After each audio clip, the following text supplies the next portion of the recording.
ദൈവജനത്തിൻ്റെ അല്ലെങ്കിൽ ജനങ്ങളുടെ വേദനകളും ദുരിതങ്ങളും പ്രയാസങ്ങളും ദുഃഖങ്ങളുമെല്ലാം കാണുകയും കേൾക്കുകയും അറിയുകയും ചെയ്യുന്ന ദൈവമാണ് നമ്മുടെ ദൈവം. ആ ഇസ്രായേൽ ജനങ്ങളെ അവരുടെ അടിമത്തിൽ നിന്നും വേദനകളിൽ നിന്നും ദുരിതങ്ങളിൽ നിന്നും മോചിക്കുവാനായിട്ട് ദൈവം മോശയെ വിളിക്കുകയാണ്. നീ പോയി അഹ്റോന്റെ അടിമത്തത്തിൽ നിന്ന് എൻ്റെ ജനതകളെ വിടുവിക്കണം. ഓരോ ദൈവവിളിയും ജനങ്ങളുടെ മുറവിളിയുടെയും വേദനയുടെയും രോദനത്തിൻ്റെയും പ്രത്യുത്തരമാണ്. ഇന്ന്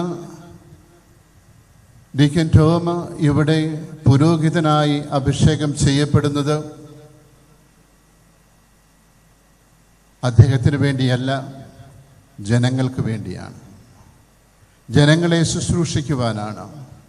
ഇന്ന് ഈ ലോകത്തിൽ വിവിധങ്ങളായ അടിമത്തത്തിൽ കഴിയുന്ന, അടിമത്തത്തിലും നിരാശയിലും പ്രയാസത്തിലും പാപത്തിലും കഴിയുന്ന ജനങ്ങളെ സ്വതന്ത്രമാക്കുവാനും വിമോചിക്കുവാനും വേണ്ടിയാണ് ഇന്ന് ദൈവം ടോമിനെ വിശുദ്ധീകരിച്ച് അഭിഷിക്തനായി പുരോഹിതനാക്കി മാറ്റുക. മറ്റുള്ളവരെ ഉദ്ധരിച്ചുകൊണ്ട്, മറ്റുള്ളവരെ വിശുദ്ധീകരിച്ചുകൊണ്ടാണ് ഒരു പുരോഹിതൻ തൻ്റെ വിശുദ്ധിയിലേക്കും ഉയരുക. നമുക്ക് ടോമിന് വേണ്ടി പ്രത്യേകം പ്രാർത്ഥിക്കാം. മറ്റുള്ളവർക്ക് വേണ്ടി സ്വയം വ്യയം ചെയ്യുന്ന, അവരുടെ വിമോചനത്തിന് വേണ്ടി പ്രവർത്തിക്കുന്ന നല്ല മിഷണറി വൈദികനായി മാറുവാൻ വേണ്ടി. ജെറമ്യായെ വിളിക്കുന്ന രംഗം നാം ജെറമ്യായുടെ പുസ്തകം 1-ാം അധ്യായത്തിൽ വായിക്കുന്നുണ്ട്.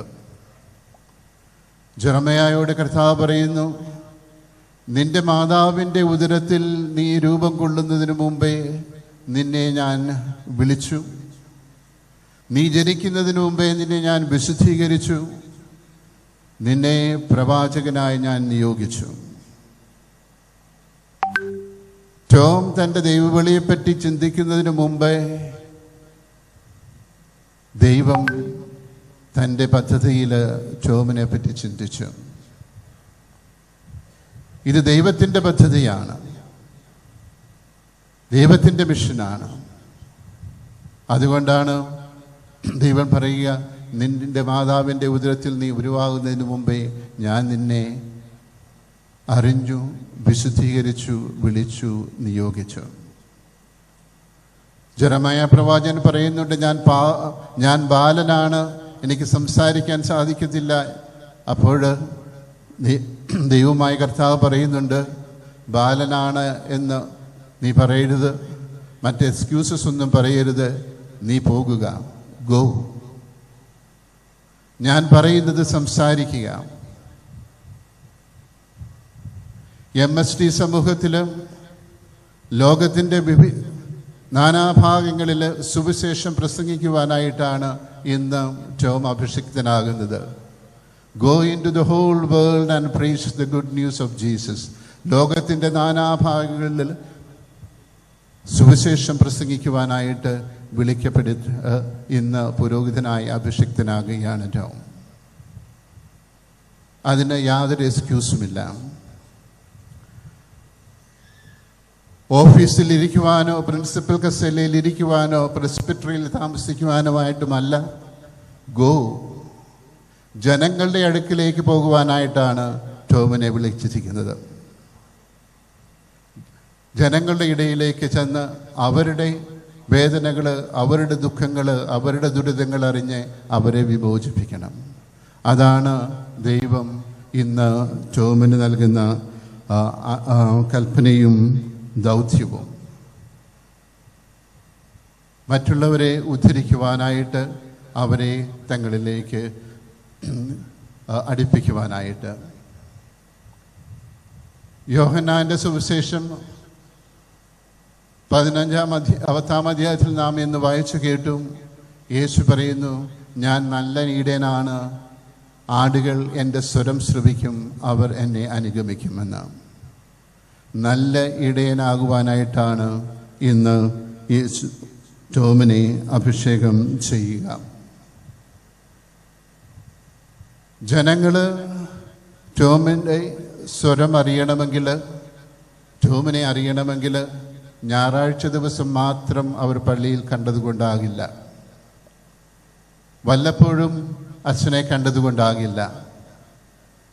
മറിച്ച് ആ വൈദികൻ അല്ലെങ്കിൽ ടോം അവരുടെ വീടുകൾ സന്ദർശിക്കുകയും അവരുടെ വേദനകൾ അറിയുകയും അവരെ ശ്രമിക്കുകയും അവരുടെ മുറിവുകൾ ഉണക്കുവാൻ വേണ്ടി പരിശ്രമിക്കുകയും ചെയ്യുമ്പോൾ ജനങ്ങൾ ടോമിനെ അറിയും. ടോമിന് അവരുടെ പേരുകൾ അറിയാം. അവർ ടോമിനെ അനുഗമിക്കും, പുരോഹിതനെ അനുഗമിക്കും. യേശുവിൻ്റെ അതേ ശൈലിയിൽ യേശു എങ്ങനെ സുവിശേഷം പ്രസംഗിച്ചുവോ, എങ്ങനെ വീടുകളും ജനങ്ങളുടെ കൂടെ നടന്ന് അവരെ ശുശ്രൂഷിച്ചുവോ, അവരുടെ പാപങ്ങൾ മോചിച്ചുവോ, അവർക്ക് അപ്പം നൽകി അവരുടെ വിശപ്പ് മാറ്റിയോ, അതുപോലെ ജനങ്ങളുടെ അടുക്കിലേക്ക് ഇറങ്ങിച്ചെന്ന് ജനങ്ങളോടൊത്തു വസിച്ച് അവരെ ഉദ്ധരിക്കുവാൻ വേണ്ടിയാണ് ഇന്ന് ടോം വിളിക്കപ്പെട്ടിരിക്കുന്നതും ഇന്ന് അഭിഷിക്തനാകുന്നതും. അപ്പോൾ ആ ഒരു ബോധ്യം അഭിഷിക്തനാകുന്ന ടോമിനുണ്ടാകട്ടെ. My priesthood is ministerial priesthood. മറ്റുള്ളവർക്ക് വേണ്ടി ആണ് ഞാൻ വിളിക്കപ്പെട്ടിരിക്കുന്നത്, എനിക്ക് വേണ്ടിയല്ല. നമ്മൾ അച്ഛന്മാരെ പുരോഹിതൻ എന്ന് വിളിക്കാറുണ്ട്. പുരോഹിതൻ എന്ന് പറഞ്ഞാൽ പുരോഭാഗത്ത് നിൽക്കുന്നവൻ, മുന്നിൽ നിൽക്കുന്നവൻ എന്ന് പറഞ്ഞാൽ ഈ മുന്നിൽ നിൽക്കുന്ന ആളിനെയാണ് മറ്റുള്ളവർ കാണുക, അവൻ്റെ പിറകെയാണ് മറ്റുള്ളവർ പോകുക. പുരോഭാഗത്ത് മുന്നിൽ നിൽക്കുന്നവൻ he must be a role model. മറ്റുള്ളവർക്ക് മാതൃകയായിരിക്കണം അവൻ, എങ്കിൽ മാത്രമേ അവൻ്റെ പിറകെ മറ്റുള്ളവർ അനുഗമിക്കുകയുള്ളൂ. പുരോഹിതരെ അല്ലെങ്കിൽ അച്ഛന്മാരെ നമ്മൾ വൈദികരെന്ന് പറയും, എന്ന് വിളിക്കും. വൈദികൻ എന്ന് പറഞ്ഞാൽ വേദം അറിയുന്നവൻ. മലാക്കിയായുടെ പുസ്തകം 2-ാം അധ്യായം 7-ാം വാക്യത്തിൽ പറയുന്നുണ്ട്, പുരോഹിതൻ തൻ്റെ അധരത്തിൽ ജ്ഞാനം സൂക്ഷിക്കട്ടെ, അത് അവൻ്റെ അടുക്കൽ വരുന്നവർക്ക് അവൻ പറഞ്ഞു കൊടുക്കട്ടെ എന്നാണ്. തിരുവചനം പഠിച്ച് ബൈബിൾ വായിച്ച് ധ്യാനിച്ച് അത് മറ്റുള്ളവർക്ക് പറഞ്ഞു കൊടുക്കുന്ന, വേദമറിയാവുന്ന, ദൈവവചനം അറിയുന്ന, പുരോഭാഗത്ത് നിൽക്കുന്ന നല്ല വിശുദ്ധിയുള്ള വൈദികനായി ടോം മാറട്ടെ എന്ന് നമുക്ക് ഈ അവസരത്തിൽ പ്രത്യേകം പ്രാർത്ഥിക്കാം. അതിനുവേണ്ടി അതിനുള്ള ആശംസകളും പ്രോത്സാഹനവും മറ്റും നേരുകയും ചെയ്യാം. ജെറമ്യായുടെ പുസ്തകത്തിൽ 3-ാം അധ്യായം 15-ാം വാക്യത്തിൽ ദൈവം പറയുന്നുണ്ട്, ഇസ്രായേൽ ജനങ്ങളോട് പറയുകയാണ്, എനിക്ക് ഇഷ്ടമുള്ളവരെ, ഇംഗ്ലീഷിൽ പറയുമ്പോഴത് people according to my own heart, എൻ്റെ ഹൃദയത്തിന് ചേർന്നവരെ ഞാൻ നിങ്ങൾക്ക് ഇടയനായി നൽകും, അവർ നിങ്ങളെ ജ്ഞാനത്തിലും വിവേകത്തിലും നയിക്കും എന്ന്. ഈശോയുടെ ഹൃദയത്തിന് ചേർന്ന ജനങ്ങളെ ജ്ഞാനത്തിലും വിവേകത്തിലും നയിക്കുന്ന വൈദികനായി ഇന്ന് ടോം അഭിഷിക്തൻ ആകട്ടെ എന്ന് നമുക്ക് പ്രാർത്ഥിക്കാം. പുരോഹിതര് അല്ലെങ്കിൽ പൗരോഹിത്യം സഭയുടെ അനുഗ്രഹമാണ്, സൗഭാഗ്യമാണ്. അത് നാം അറിഞ്ഞിരിക്കണം. പുരോഹിതരില്ലെങ്കിൽ സഭയില്ല എന്ന് വേണമെങ്കിൽ പറയാം. കാരണം സാക്രമെന്റ് കൂദാശകളെല്ലാം അവരാണ് നിർവഹിക്കുക. അവർ മാമോദീസായിലൂടെ നമ്മൾക്ക് സഭയിൽ ജന്മം നൽകുന്നു, പാപങ്ങൾ മോചിക്കുന്നു, മറ്റ് കൂദാശകൾ അർപ്പിക്കുന്നു. പാപ്പായാണെങ്കിലും പോപ്പിനാണെങ്കിലും പാപമോചനം ലഭിക്കണമെങ്കിൽ ഒരു പുരോഹിതൻ്റെ ആവശ്യമുണ്ട്. അപ്പോൾ അതുകൊണ്ടാണ് നാം പറയുക, പൗരോഹിത്യം ഒരു സഭയുടെ അനുഗ്രഹമാണ്, അത് സഭയുടെ സൗഭാഗ്യമാണ്. ഈ പൗരോഹിത്യത്തെ നമുക്ക് ശക്തിപ്പെടുത്താം, നമുക്ക് പ്രോത്സാഹിപ്പിക്കാം, നമുക്ക് പിന്തുണയ്ക്കാം.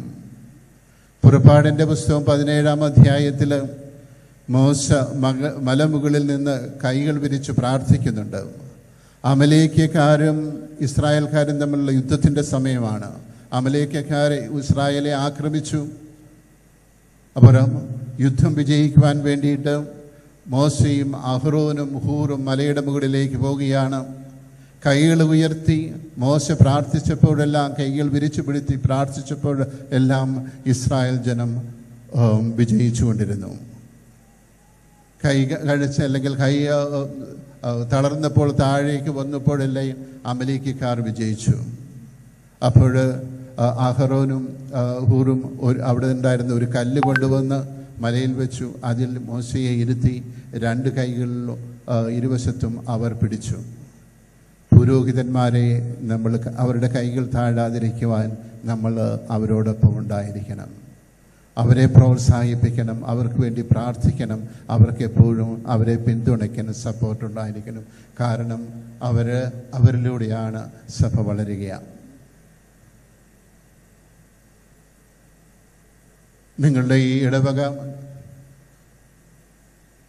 ദൈവവിളികളാൽ സമൃദ്ധമായ ഇടവകയാണ് ഇടവക. MSTയിൽ വലിയമംഗലത്ത് കുടുംബത്തിൽ നിന്ന് വൈദികർ ഇവിടെ ഉണ്ട്, മറ്റു വൈദികരുണ്ട്, രൂപതയിലുണ്ട്. ഈ അവസരത്തിൽ നിങ്ങളെ അനുമോദിക്കുകയാണ്. നമ്മൾക്ക് ഇനിയും ധാരാളം വൈദികരെ ആവശ്യമുണ്ട്. ദൈവവിളി നമ്മൾക്ക് പ്രോത്സാഹിപ്പിക്കണം, പ്രത്യേകിച്ച് മിഷണറി ദൈവവിളി. MST സമൂഹത്തിലേക്കും അതുപോലെ സാഗർ പോലെയുള്ള മിഷൻ രൂപതയിലേക്കുമൊക്കെ വൈദികരെ ആവശ്യമുണ്ട്. സാഗർ രൂപത 5 ഡിസ്ട്രിക്റ്റേ ഉണ്ടായിരുന്നു, ഇപ്പോൾ 18 ഡിസ്ട്രിക്റ്റുകളൊക്കെയായി. ഒത്തിരി സ്ഥലങ്ങൾ ഇഷ്ടം പോലെയാണ് സുവിശേഷം പ്രസംഗിക്കുവാൻ. അപ്പോൾ ആ മിഷണറി വൈദികരെ വടക്കേ ഇന്ത്യയിൽ ബുദ്ധിമുട്ടുണ്ട്, പ്രയാസമുണ്ട്. അവിടുത്തെ പ്രയാസങ്ങളൊക്കെ കണ്ടുകൊണ്ട് പിള്ളേരെ അല്ലെങ്കിൽ മക്കൾ വൈദികരാകാൻ പോകുമ്പോൾ അങ്ങോട്ടെങ്കിലും പോകണ്ട, ഇവിടെ നിന്നാൽ മതി എന്ന് പറഞ്ഞ് അവരെ നിരുത്സാഹപ്പെടുത്തരുത്. മിഷനിലേക്ക് അവരെ പറഞ്ഞു വിടണം, നിങ്ങൾ പ്രോത്സാഹിപ്പിക്കണം. ഈ അവസരത്തിൽ ടോമിനെ അൾത്താരയിലേക്ക് ഒരുക്കി കൊണ്ടുവന്ന എല്ലാവരെയും പ്രത്യേകം നന്ദിയോടെ ഓർക്കുന്നു. മാതാപിതാക്കളെ, ടോമിൻ്റെ 2 ചേച്ചിമാരുണ്ട്, അളിയനുണ്ട്. അതുപോലെ സെമിനാരിയിൽ പരിശീലനം കൊടുത്ത മൈനസ് സെമിനാരി മുതൽ റുഹാലയ മേധ സെമിനാരി വരെയുള്ള എല്ലാ ഇടങ്ങളിലും അവരെ പഠിപ്പിച്ച വൈദികരെ, MST വൈദികരെ പ്രത്യേകം നന്ദിയോടെ ഓർക്കുന്നു. മിഷൻ നമ്മുടെ എല്ലാവരുടെയും കടമയാണ്, ഉത്തരവാദിത്തമാണ് എന്ന് ഓർത്തുകൊണ്ട് ആ മിഷൻ സംഭവങ്ങളെയൊക്കെ നമുക്ക് വിജയിപ്പിക്കാം, ഒരുമിച്ച് നിന്ന് പ്രവർത്തിക്കാം. ഈ ദൈവം നമ്മെ എല്ലാവരെയും സമൃദ്ധമായി അനുഗ്രഹിക്കട്ടെ.